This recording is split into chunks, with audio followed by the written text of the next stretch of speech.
Hey, what up, YouTube? Well, I'm in yet another car. In my saga of getting Ford to buy back my Lemon, which is my 17 Ford Fusion Sport, I have conquered leaps. I have conquered mountains. Okay, no, not really. But I have went through a lot of stuff. And I sure hope that these videos are helping people who might be going through a similar situation with me, or, just following it to see the drama that unfolds. If you guys saw my video yesterday, I want to apologize. I was in my pajamas.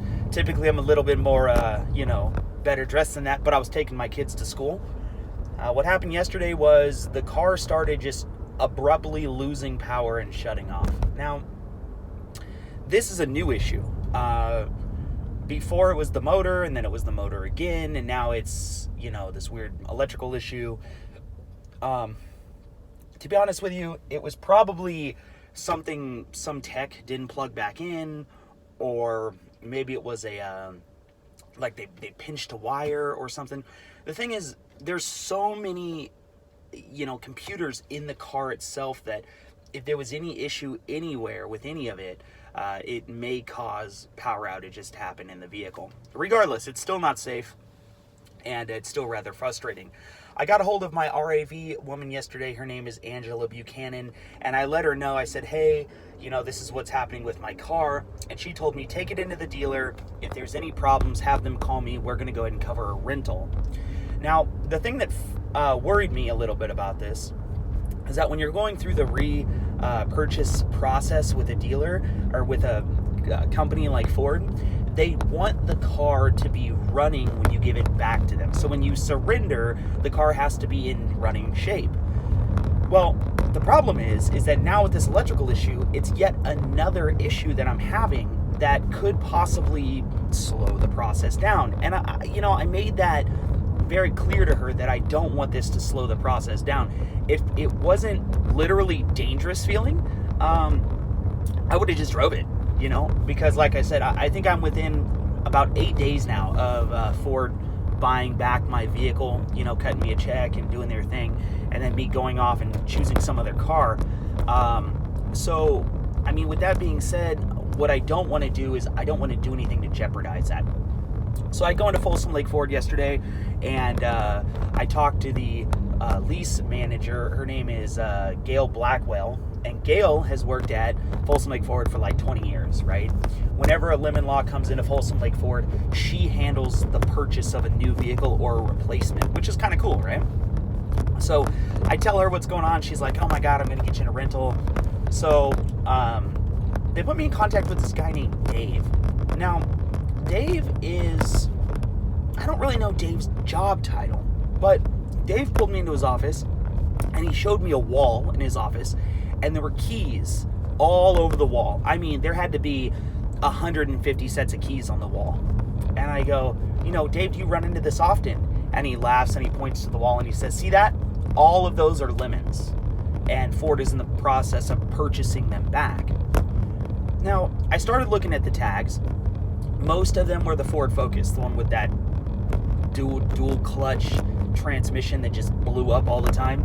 Most of them are Focuses, but there were Mustangs on there, there were Flexes, there were F-150s, there were Mustang 5.0s, Mustang EcoBoosts. It was a whole wall of buybacks. Now, originally that scared me. I was like, wow, that's a lot of buybacks. But in hindsight, it actually did two things for me. I realized that Ford, as a company, is stepping up to buy these problem vehicles back, which is actually kind of cool. Granted, every kind of runaround I've been getting and stuff, at the end of the day, I didn't have to get a lawyer. I'm working with Ford. Now, I haven't gotten my offer yet, so I don't know if it's going to be good or if it's going to be bad. But, they've put me in loaners. They put me in rentals. They have tried to fix the car several times. Ford has been fairly good throughout the whole process, other than a few choice people who ultimately probably can do their job better.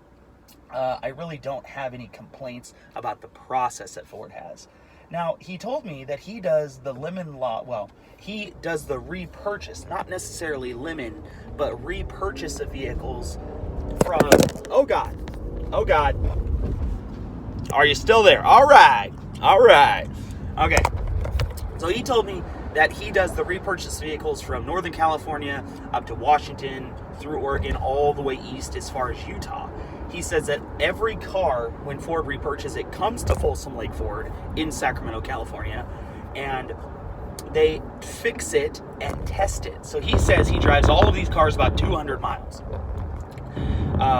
And then once he gets his sign of approval that, hey, the problem is fixed, they put them on a car carrier, they ship them to San Francisco, they put them on a train, and they take them to Kentucky, he said? Kentucky? I think it was Kentucky. And it was weird for me. I asked him, I said, so why do you take these cars to Kentucky? What's up with that? And he goes, well, actually, it's a disclosure thing. So in Kentucky, there's minimal disclosure laws. So basically, you can sell a car and you don't have to disclose that it was purchased back as a lemon. You can't do that in the state of California. If you try to sell a car that's a lemon here in the state of California, it will come up on the Carfax. It'll be everywhere. It'll say that it was a lemon law buyback. Well, evidently in Kentucky, there is no, you don't have to do that. Now, I don't know if that's true or not. It's just what he told me. So I'm kind of going based upon third-party information. But I was like, damn, I am sure glad I don't live in Kentucky. That would suck. Buy a car and then realize, hey, this thing's been a lemon law buyback? Man, that would really suck. So they put me in they got me with Enterprise, and they put me in another Ford. They put me in a Ford Flex. I've almost driven everything in the Ford lineup at this point. It was either this or an Escape. I haven't driven a Flex yet, so I said, hey, let me drive the Flex. It's got a great place to hold my phone while I do my videos, but, it's huge. It is I can't even reach it's a big car. It goes way back there. And, if I had, a big family, bigger than the Ford that I have, this would be a pretty cool car to have because it's comfortable. The seats are big, they're super cushiony. I don't like the infotainment system. I don't. It doesn't have actual buttons. It just has these stupid little, touch sensitive button things that don't really click. You just drag your finger over it and it gives you this auditory sound. You hear it? Yeah, I don't like that. And the reason I don't like that is because you don't really ever know what the setting truly is because the display defaults to something else. So, that's kind of my gripe with that. But I'm still in the, I'm still in the hunt for another car. I don't know what the hell I'm going to get. I'm going to go tonight with my buddy Robert. We're going to go look at a couple cars. But, it's coming down to crunch time as far as what I need to get. I was talking to a good friend of mine who's an Audi technician, and he told me maybe I should look at an Audi S4. It's a premium car. It comes in a 6-speed, and it's all-wheel drive. That's kind of cool. The only thing I worry about with something like that, I hear Audi and I think German, I think expensive. I really do. We are going to go test drive a Golf R tonight. Surprise, Robert, if you're watching this. We have to compare it. We have to compare it. Just kind of seeing what else is out there. So thanks for following the channel, and I will keep you guys in the loop as far as what's going on with the RAV process. Right now I'm waiting on my worksheet. So I called the woman again yesterday. Now, it's funny. The girl at RAV, I have called every day, and she still doesn't know who the hell I am when I call her. I go, hey, Angela, it's Edward Cook. Oh, hey. Yeah. She, doesn't remember that I just talked to her. Now, I don't know how many people she talks to a day. I have no idea. But, when I worked in a call center, when I talked to somebody every day for 4 days in a row, I know when they call me back. And the reason I'm doing this is I'm trying to build a relationship with her, I'm trying to build a relationship because I want her to work as hard as she can for me. And I know that when I used to work in a call center, when people were nice to me, I worked harder for them than if you were a jerk. So keep that in mind next time you call a call center. All right, deuces. I'm out of here. If there's any update, I'll do an update tonight on the way home. Until then, I'm going to go ahead and just enjoy the space that is this Flex and the numb driving feeling. Literally, if this thing drove itself, I could probably fall asleep when I'm in it. Like, no joke. But thanks for watching. Thanks for following the saga. And we'll talk a little bit later.